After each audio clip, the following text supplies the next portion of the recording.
think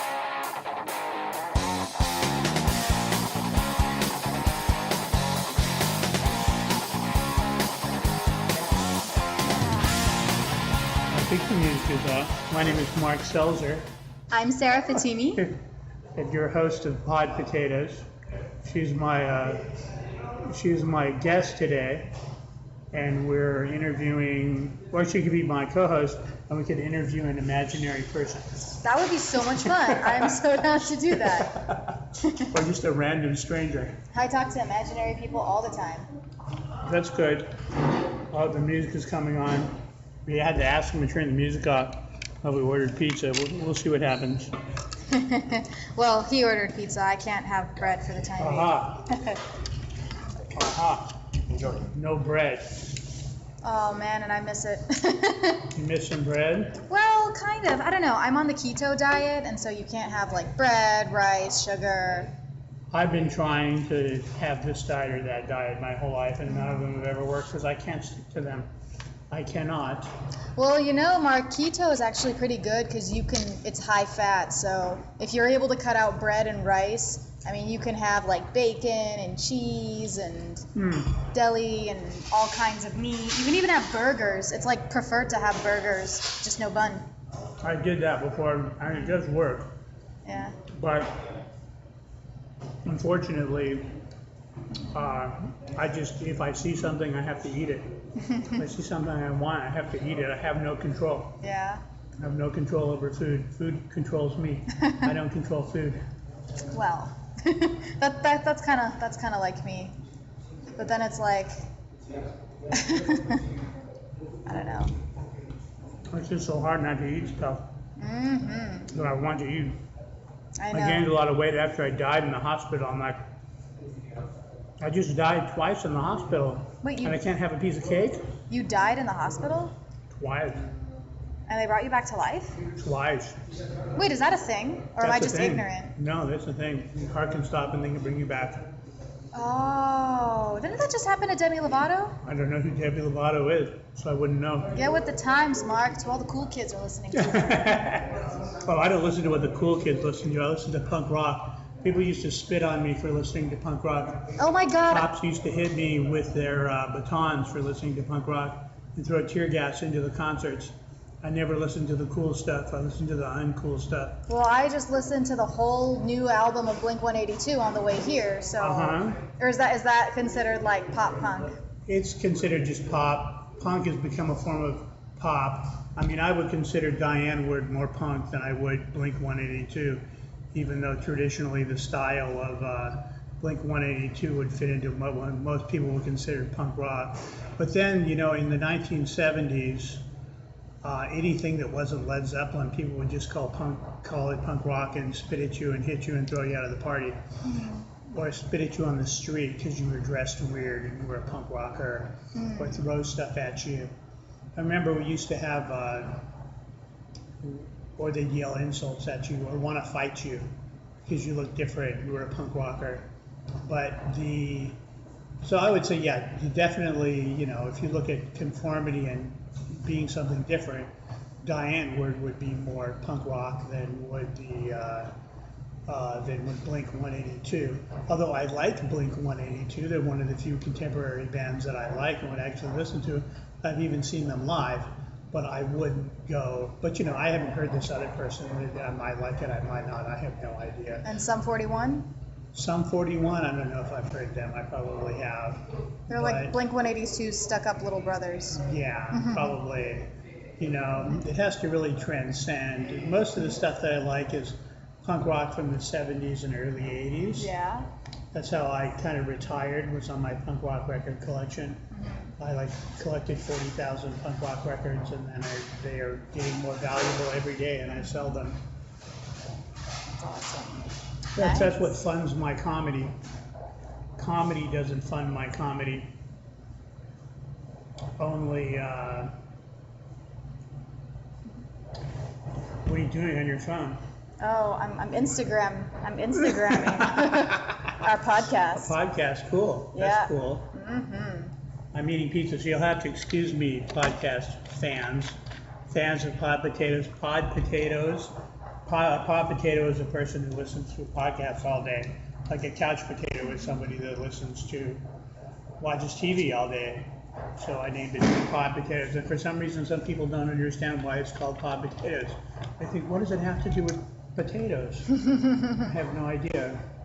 Potato bread is good. Don't get jealous, pod potatoes. The pizza doesn't look that good. It smells good though. Yeah, it's okay. You've had better. Mm-hmm. What's your favorite kind of pizza? Pepperoni and mushroom. Oh, sorry. I meant what brand do you like? Mm-hmm. There's some independent pizza places out there that I've had real good pizza at. But you know, the best pizza is the New York pizza for some reason. I don't know why they can't make pizza that good in LA. You'd think they'd be able to, but they don't. There's a lot of things they can't make very good in LA. Like, I'm from the Midwest, right? And sushi there is amazing. Mm-hmm. Yeah, here I have yet to find good sushi in the city. It's in the valley. In the valley, it's good sushi. You think there would be? You think there would be good, authentic sushi places?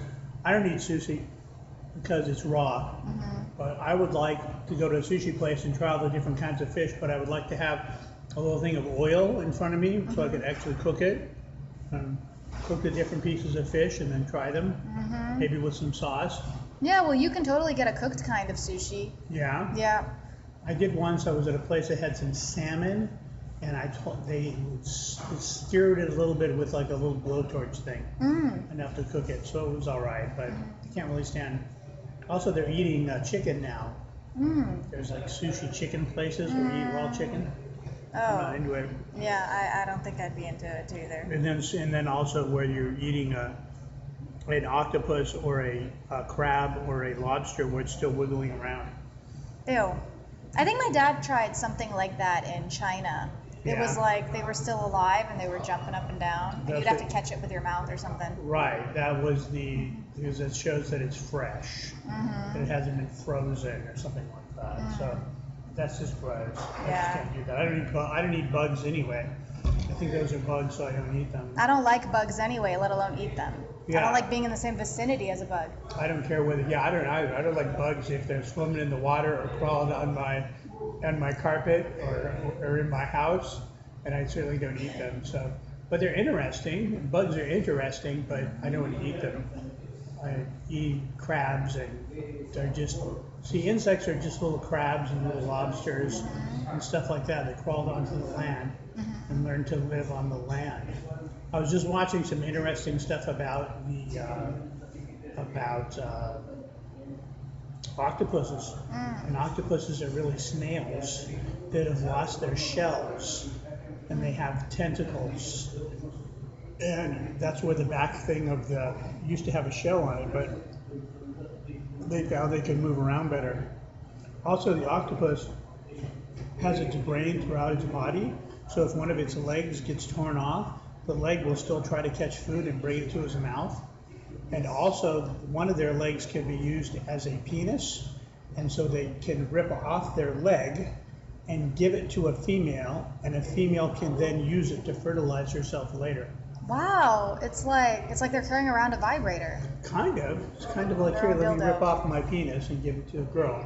So, and then also octopuses will sometimes, if they're being attacked by a predator, rip off one of their legs, which will still be wiggling around, and then run off and hope that the predator goes after the severed leg rather than them, because they can just grow their leg back, even if it's their penis leg, and they can just grow it back. You know, that's actually quite efficient, because some men really don't know what they're doing, so it's like, just rip off your penis and give it to her, and then she can take care of it. And she can take care of it. That would just take all the fun out of it. It would just take all the fun. I used to have a girlfriend, and she used to say, I'll take my breasts off and then just leave them with you. I'm like, well, that wouldn't be fun. It wouldn't be fun if they were attached to you. Was she a double D? She had nice breasts, but she wasn't a double D. She wasn't that big, but she was quite nice. And she was quite proud of her breasts, and she would always be walking around. Yeah. Looking at who's paying attention to her breasts. One of those kind of girls. And then she should have been a stripper. Oh. But then I was married to a stripper for a while. And she was like that. When I met her, she was a short, fat girl that had like really bad acne, and I got rid of her acne, and I put her on an exercise program and a diet. And she was beautiful, and she was obsessed with strippers anyway, so she wanted to go be a stripper. But she used to always ask me to take her to see the strippers, and then she would she became a stripper, and then she would just look around. Once she became beautiful, she would just look around and see who was looking at her and stuff like that. And she wanted to be a stripper to get revenge on all the men who were ignoring her whole life because she was fat and had zits. Wow. But I fell in love with her when she was fat and had zits already. So. Aww. How did you feel about her becoming a stripper? It was all right. She was naked. Once I got her into shape, she was got her to take care of herself better. It was all about taking care of herself. And then she was always naked all the time anyway. So it was like she was constantly naked everywhere all the time. And when we'd leave the house, I would be like, "You're going to need to put on more clothes, otherwise you're going to be really, really cold." It gets cold. And she was, so it was just like, okay, let somebody else look at her naked for a while. I don't care. And she liked it, being naked in front of everyone. It was her thing, so it was fine. I'm guessing you're an exhibitionist? Huh? I'm guessing she was an exhibitionist? Yeah. Once she became beautiful, and then she became a female boxer. Oh. Started beating up other girls. Wow. And that was her thing. She was a bisexual stripper, boxer, and she wanted to beat up other girls, and then she would get to the top of her weight class, the top 2 or 3 girls up there, and they would just knock her right out. Because the top of the weight class was too much for her, and they would beat her up. So what about you? How long have you been doing comedy? I've been doing comedy for about 2.5 years. I started booking shows regularly, maybe, for about a little over a year now. And yeah, this year has just really been taking off. I was just on tour in San Diego and Orange County last month, and that was fun. I recently won Roast Battle with Jeff Ross, and that was really cool too. At the Comedy Store, not on Comedy Central. And I was on Kill Tony one time a few months ago. Love that show. Yeah, and I've been just doing it as I can and trying to find a job in the meantime. Yeah, you're not doing anything now? I've just been applying. I finished grad school a few months ago, so, and I'm kind of on a deadline because my parents don't live here, so it's like, help. What did you study? My undergrad was business, and my grad was writing and producing for television. That's good. A lot of comics are writers and producers. I wouldn't mind writing. Yeah, I actually have a web series called Saffron and Rose. It's Saffron 'N Rose. I wrote and produced the first 3 episodes, and I was in it. And yeah, we're working on making more. So what's it about? It's about 2 Iranian American girls, and they start a secret radio show about sex and all things taboo on their college campus. It's in English, so yeah. And then what happens? Well, one of them is a virgin, and one of them is very experienced, and they kind of meet in the middle when they're forced to be roommates. And I don't want to give away the whole thing, but they start the secret show, and they're anonymous, hence the names Saffron and Rose. We actually got the ice cream shop Saffron and Rose to like provide us with cups, and they thought it was cool. Thought it was a cool idea. So.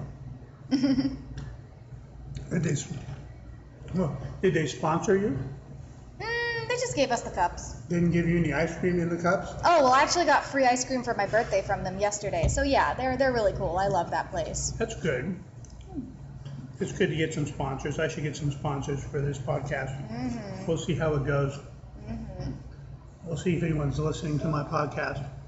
How many years have you been doing it, or weeks? On and off for like 3 years probably. Okay. But I'm trying to get, right now the guy who is doing my podcast, I think is burned out or moving or something like that. And I have this wonderful guy who puts my stuff, I just found him online. Yeah. And he puts me up on WordPress and iTunes and all that stuff. And I haven't the foggiest idea how to do any of that stuff. Maybe YouTube. Yeah. I was thinking of doing a live YouTube. Yeah, that's me. That's my podcast. He does all that stuff for me, and he puts it up on YouTube. I can put it up on YouTube.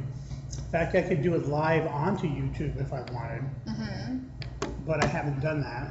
I probably will.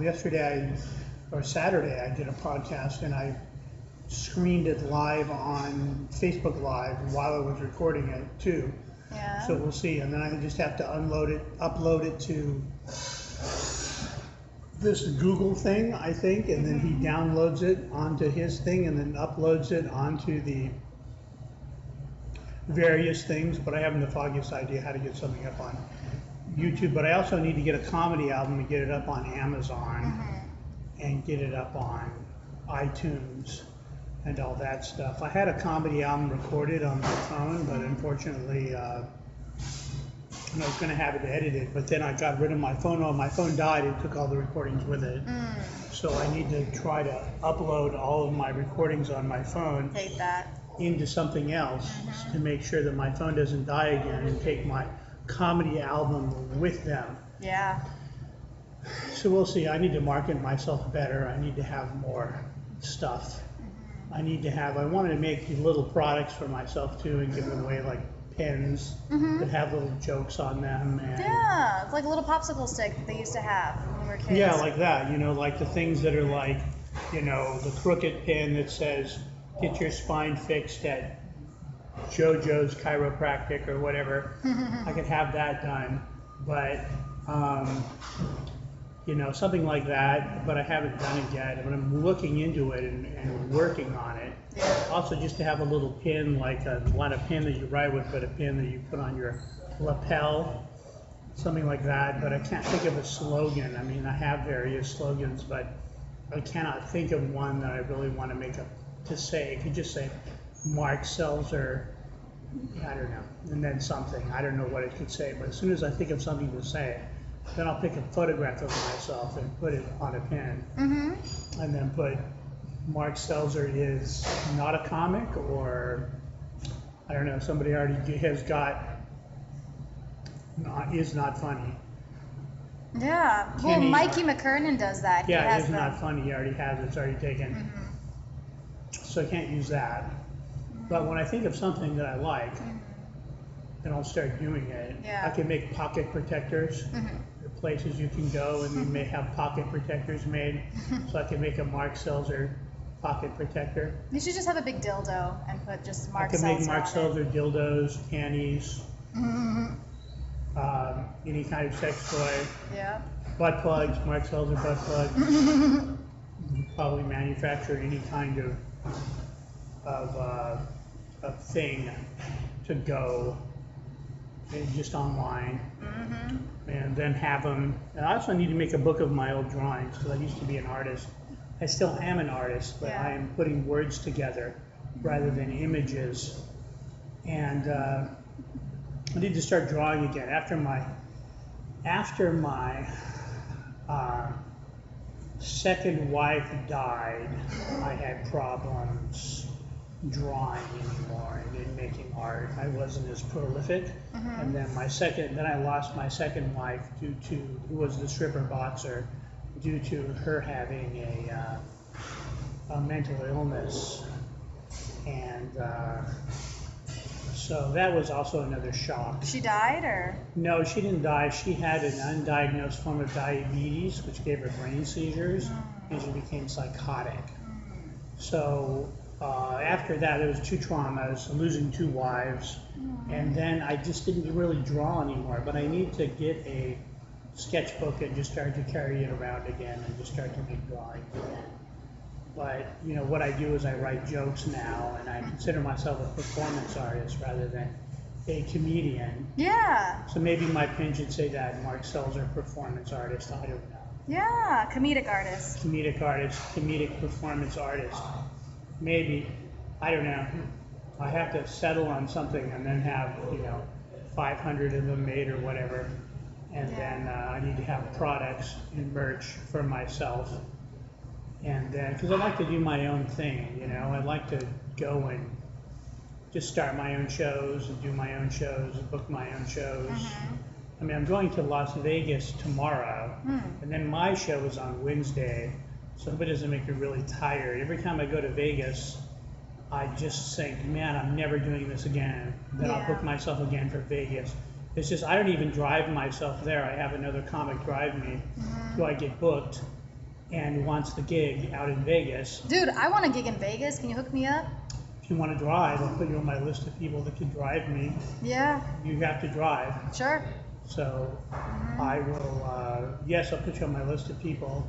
And I have to also get, but there's somebody else ahead of you who like the people that get me paid work, those are the people that I get paid work. No, take your time. Gigs in Vegas. But then if they're busy and they can't go, then I'll call you and then we'll go to Vegas. Yeah. What hotel do you perform in? This is going to be in the Sahara, a place called The Mint. And this here, I don't even look anymore until the day of, until I'm on my way there. I just know I have to be in Vegas. So I go on the way to Vegas and I go, oh, okay, we're going to, this place, in this place to go do some comedy. I don't even look anymore. I just vaguely know that I have to be somewhere. And then like the day, like if I had somewhere to be tonight, unless I've been there a bunch of times before, like the Crispy Comedy Show, I've been there like a million times. I'm in 8th place on the Crispy Comedy Show. The guy that does the Crispy Comedy Show keeps track of who's been on the show and how many times they've been on the show. Crispy Comedy, I'll write that down. Yeah, you should go and talk to. You should come with me to Crispy Comedy. I'll introduce you to Chris, and he books a Crispy Comedy Show. But he does 3 shows in one night. He does an 8:30 show, a 9:45 show, and an 11:30 show. So he gets 30 comics booked in one night. I booked 30 comics, but I put 15 on the flyer, and the rest are drop-ins. And we just go until we run out of comedians and run out of drunks. Yeah. I know, I just did your show. How late did it go? I left early, remember? Our parking was going to expire. That was an interesting show, though. Nice stage. It's a lot of fun. Beautiful stage. It's just a party. It's just supposed to be a comic. It's just supposed to be a party for comics. Where people can come in LA and party with the comedians in a big open air party. There's a beautiful stage back there. I went back there and I found that stage and it was empty. Yeah. I'm like, if you're a comedian, you're like, why is there a beautiful stage here that is empty? I need to fill this up with comedians. So I do. I mean, I talked to them and they liked it, and I'm just continuing as long as they'll have me. Hopefully, I'll stay there for years. It's just a block and a half from my house, so it's beautiful because I just drag my sound system down there and my lights. If their lights aren't working on the stage, for some reason, they just have the lights don't work, or there's no one there who really knows how to fix the lights. Yeah. So sometimes I have to bring my own lights. For sure. Which is kind of a pain in the butt because then I have to drag more stuff from my apartment. And I try to ask for comics on the list. I say, hey, who wants to come to my apartment and help me drag stuff? And only very occasionally do I have people that volunteer for this duty. You selfish comedians, you need to help out your fellow comics more. Well, I know we're going to see a lot of fellow comics when we go to the Comedy Store tonight. We should probably get going in a few minutes because it's a 14-minute drive. Oh, really? All right, are we going to get there in time for potluck or just to kill Tony? No, potluck.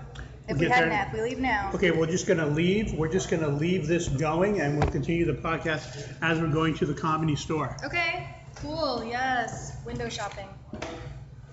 I'm taking my pizza with me. Do it, just don't spill it in my car. I'll probably have it eaten before we get to your car. Awesome. So what is Kill Tony? Explain this to me. So Kill Tony, oh shit, I think I left my key. Wow, yeah. What's from mine? I think you did.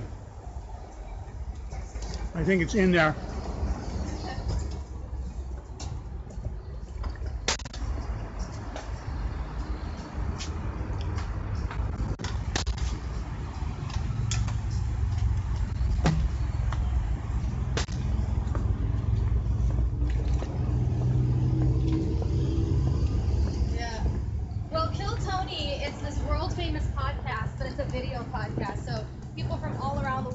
tune in and watch it.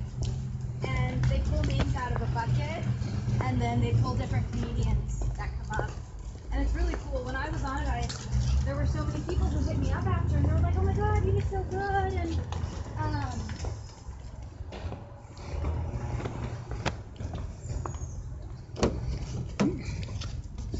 Don't they critique the comedians afterward? not afterwards while they're on stage. And sometimes, like last time, they really dug into me. They started making your comedy? Yeah, but then after they were like, "You did a really good job," and so it's like opposite. Yeah, they're just trying to be funny. I saw when what's his face was on there. Goat versus Fish was on there. Oh yeah, I didn't see when he was on there that I know who he is. He's a strange avant-garde performance artist, and they didn't like him, and they kind of interrupted him and told him he was terrible. But he kept in character through the whole thing, and he would just bow at them graciously and say gracious things to them. To highlighted route. Yeah. I mean, he caught me off guard too. I was like, goat and fish. What is that? Did I hit a car? Please tell me I didn't hit a car. I didn't hear you hit anything. Okay. No, I didn't. Cool. That's always my big fear. In I don't small have any parking whiplash. lots. I don't feel any whiplash coming on. Yeah, Goat versus Fish is not the bag of a lot of people. I had him on my show once, and my show is the place for stuff like that, because I try to I do lean towards the weird and the strange, and the performance art, and the avant-garde in comedy. So I try to make my show leaning towards that, but really include everybody, but lean towards the stranger, weirder stuff. In fact, I had one comic say to me once, he said, "People on your show are weird." And I said, "Yeah, that's why I have you on there." Do you think I'm weird? I didn't know. I didn't really know. You just seem like a fairly interesting personality. So I thought, okay, I'll give her a shot. And if she's terrible, then I'll throw her off the stage. Did you throw me off the stage? No, I didn't throw you off the stage. I let you go. Yeah, that was fun. Really enjoyed doing your show. I just try to give everyone a chance, because there's a lot of people. I remember when no one would give me a chance, and I also still a lot of people won't give me a chance. But you know, I just like to provide stage time for people and have people go up there and go and pick out comedians that I like and have them perform, and those are my regulars. Yeah. And then I have people perform. There's people I like. I like certain people. Like Rio Paris I like, and I'm going to have him back. And Richie the Sea, I like him. I'm going to have him. He comes almost every time. And then Samir Suri, I don't know if you know who he is. No, I don't. He's good. He's a guy that is he is a Middle Eastern guy, and he's very gay, and he has a personality, and he just talks about being gay, and it's very funny. He's a hilarious guy. That's awesome. It's just him. It's just him basically just being himself up there and projecting his personality and talking about his life. And you know, it could be boring and trite, Turn right on West Sunset but Boulevard. it's not. He just does it really well, and he has a fun personality. And there are other people that I like a lot. I had my favorite comic on there from the Comedy Store. Now I'm forgetting the name of my favorite comic. I don't know why. It has now slipped my mind. I guess he's not my favorite comic anymore. 1/2 mile. Turn right. But I had who's the guy from Saturday Night Live? Pete Davidson? The other one that's at the Comedy Store. Jeff Richards. I don't know. He was Drunk Girl. I'll have to catch up on more Saturday Night Live. Yeah, he did Drunk Girl on Saturday Night Live. And then I just, invite the people that I like to come there. And hopefully they're not the generic comedians. Yeah. So I don't need generic comedians. You have really tiny hands. Thanks. That's what everyone says. I wonder if they're smaller than Trump's. If they're smaller than who? Trump's. Trump's right. The only person that has smaller hands than you is Kevin Lee, another guy I have on my show a lot. And his hands seem to be on backwards. Oh my God. And he has crutches. And I'm like, how does he even get here? I have no idea. Like, I do a show, he shows up. Other comics will give me these excuses about why they couldn't make the show sometimes, but not him. And I don't even understand how he gets to the shows. It's like he has crutches and his hands are on backwards, and it just seems to me they are. Maybe they aren't, but I don't know. But it's like he gets there. He shows up every time. And so don't tell me you can't get to the show. And then he goes up the steps to my stage, and he makes me very nervous. Like every time he goes up the steps to the stage, but he seems to be fine. But he still makes me extremely nervous. Then I had a guy in a wheelchair once, and I was thinking of carrying him in his wheelchair up onto the stage, but I didn't do that. And we just had him put him in front of the stage and had him do his comedy and gave him the microphone. And he was funny. He made a bunch of tasteless jokes about him being in a wheelchair. Oh, Joe Urell? No, it was another guy. God, what was his name? Wait, Richard Castaldo? No, there's other wheelchair comedians. There was a whole bunch of them. Yeah. Did not know that. And I forget his name. I could go to my phone and take a look. But, I've had 300, 400, 500, 600 comics on my show already. I cannot remember his name. He has a Hispanic last name. God, what is it? Anyway, he was pretty good. He was all right. I thought he was a good comic. And we will see. Are there a lot of people in the audience for Kill Tony? Yeah, tons. It's packed every year. For every night. Is this Tony Hinchcliffe? Hinchcliffe. Hinchcliffe?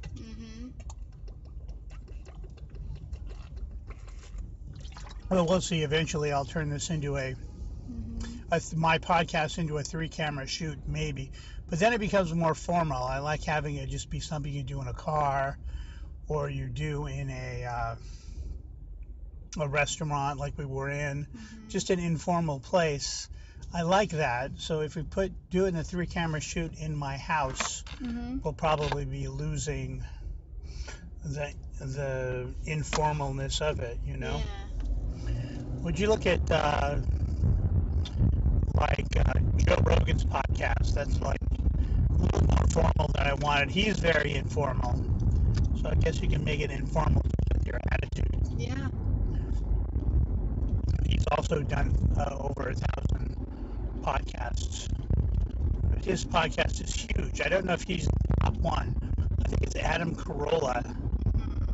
Maybe has Turn a top right one. at the traffic light. It's either Adam Carolla, Mark Maron, or Joe Rogan. I would think it would be Joe Rogan. He gets millions of views. He's bigger than most cable television shows, which is weird because if you actually proposed it to a cable television network, yeah, I want to interview a physicist for 3 hours, on my podcast, then I'm sure they wouldn't go for it.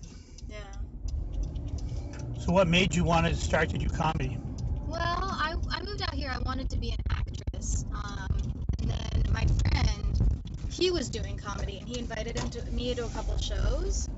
And so when I went there and I saw him on stage, I was like, oh my God, I really want to try this.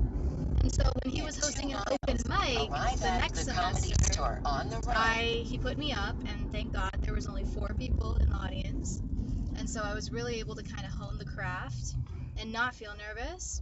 And then I started doing auditions, like at the Ha Ha and Flappers, and then I just started getting booked and coming here. And yeah, it's a lot of fun. I really, really like it. I love the Comedy Store. I just love comedy. It's just a bunch of different people from different backgrounds. Doesn't matter what race you are, what religion you are, what sexual orientation you are. You're all just making fun of yourself. Right. Yeah. So what do you talk about when you do your comedy? What is the thing you most like to talk about? I talk about everything. I talk about how hungry I am because I'm on keto. And I'm Middle Eastern as well. That can make you hungry. Yeah, and I'm from the Midwest, which is something that, most Middle Eastern people are not from there. Middle Eastern in the Midwest. Midwestern, Middle Eastern. Well, there's people moving all over. I almost married a Nigerian girl whose parents moved here from Nigeria, and they moved to Texas, and they built their own house in Texas. Wow. And then they got a divorce, and they had 8 daughters or something like that. Wow. And they got a divorce, and the father built another house across the street so that he could be near his children. Wow. And also so he wouldn't lose the divorce. Because men are very competitive. You do not lose things. Don't we know?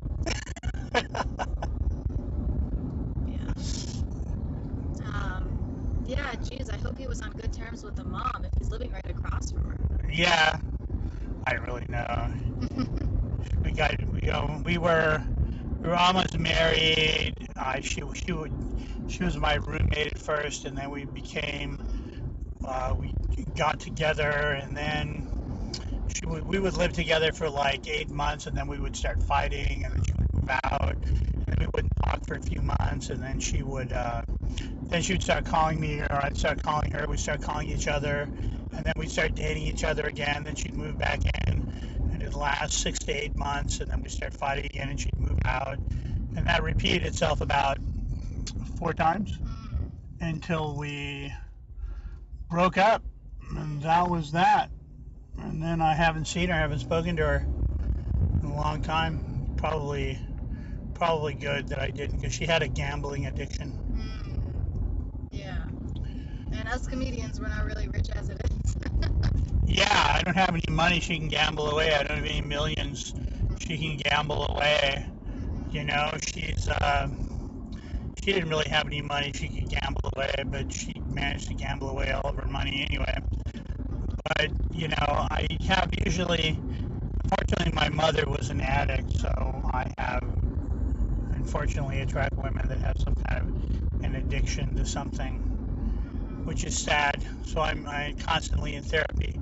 So hopefully I'll get sane enough so I won't be attracting a woman with addiction issues. Yeah. I mean, wow. How long has it been since you've been married? Oh, I think by 5. I think my second wife, I was divorced from her. I don't know, maybe 15 years ago now. I don't even know. Time just kind of goes by. I don't really pay attention to time very much. I don't like my friends to tell me when to say happy birthday, because I don't want to know or think about my birthday. I don't want to think about time, or the time is moving on or passing. Yeah. So, I don't know. I really even say. I know I've been doing comedy 5 or 6 years now. So we'll see what happens if I decide to quit. One of these days I could walk away. Who knows? Tomorrow I'm in Vegas. Maybe that's the day. There's going to be some day, maybe, that happens, or either die on stage telling jokes, or there'll be a day where I just walk away. Maybe fall in love with a hooker in Vegas and Maybe. drive off. But you have to stop being a hooker. Really? I actually am curious. You had a wife who was a stripper, so you didn't mind that other men were kind of like ogling at her. Nah, it didn't bother me. Maybe it would with somebody else. Maybe a different love with a different person. I don't know. But with her, even though I loved her very much, it didn't, because I just wanted her to be happy and do what she wanted to do. I explained to her all the pitfalls of it, of stripping, and what it meant, and how people would look at you, and how men would look at you, and that it would taint her, even when she wasn't doing it. But she wanted to do it. That's what she wanted to do. She loved strippers. She was obsessed with strippers. She used to ask me, when we were in San Francisco, take me to see the dancing girls. So they'd have all these strippers in San Francisco. They were putting on more interesting kind of stripping shows. So they were a little more avant-garde and creative than a lot of the people do that you generally see. And so anyway, she'd love to go see strippers. She was obsessed with them. And so eventually she wanted to be one once I got her down to a weight where she wanted to be at, and she felt comfortable. Then she went up onto the stage, and she loved doing it. So it's like, okay, it's not like I could stop her anyway. I mean, I guess I could, but if that's what she wants to do, then that's what she's gonna do. Just try to make her understand, and also make sure she's safe going to and from the place, so nobody bothers her. And she tells me about what's going on at the strip clubs. She would tell me, some of the girls are participating in prostitution and things like that, and doing this or doing that during the lap dance. And I would say, make sure no one was pressuring her into doing anything she didn't want to do. And I would tell her, only do things you're comfortable doing, because if you don't, then it's going to damage you emotionally. You ever been to the body shop over there? I think I've been there once. It's one of the places. A lot of the strip clubs in town my wife has stripped at, they're still there. Some people say, Mark, have you ever been to this strip club? I say, yeah, I used to be married. Arrive at the comedy So the store talent. on the right. I used to be married to a girl that stripped there. I was just there Saturday night. Yeah, what were you doing over there? It was for my birthday celebration. Were you working? No. But we were just there, and we were just enjoying the show. It's actually a surprisingly cleaner place for female patrons, because when you're at a bar, there's all these drunk, horny guys trying to hit on you and trying to bother you. But here, the strip club, it's like, no, they have other distractions. Right. There's naked girls on the stage. Right. So the guys are paying attention to them. Yeah. This is true. Is that Mickey McKernan? It is. Where at? Right there on the right. Oh, there he is. Walking down the street. Awesome. With long hair. I'm going to cut my hair. I don't really have any. A lot of people think that I have some kind of thing for long hair. I don't. I'm just too lazy and apathetic and cheap to pay someone to cut it. So it just grows. I need to get a trim. Like, my ends are horrible. Your ends are horrible? Yeah, they're so split. How are my ends? Are they okay, or are they split? I have to take a look. I'm turning into the parking lot right now. Arriving Whoa, at the buddy. comedy store on the Not right. get hit by a taxi. I've never parked up here before. I have. It's just easier. Yeah. Oh, I didn't even know there was a parking lot up here. I didn't. And Been then here my like car a got million times. hit. My car got hit. How much does it cost? Well, $500 deductible. No, I mean to park here. Oh, 14 for 3 hours. The first 3 hours, and then it's like 2 for every 20. There's another one up the street that costs like $4 or something. Yeah. Oh wow, really? Yeah, it's just past the Comedy Store on the right. Oh damn. Well, I'll have to go there next time. It's cheaper than this one place. Well, you'll have to show me where that is. You just go just past the Comedy Store, and it's to the right. Oh, do I know that guy? No. I don't know. You gotta hurry, or else We're gonna be late. Yeah.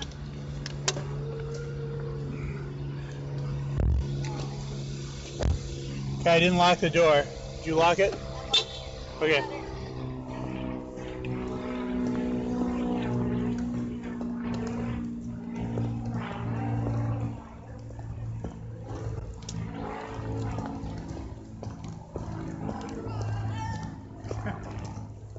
Well, I signed up for the potluck. Well, so we're approaching the Comedy Store now. So this concludes this episode of Pod Potatoes. So where can they find you again? At Sarah Fatemi Official. Okay, Sarah Fatemi Official. That's where you find her. I'm that goose that uses words like official and real when I have less than 5K followers. And you can, and you guys know where to find me. Because if you're listening to this, you already found me.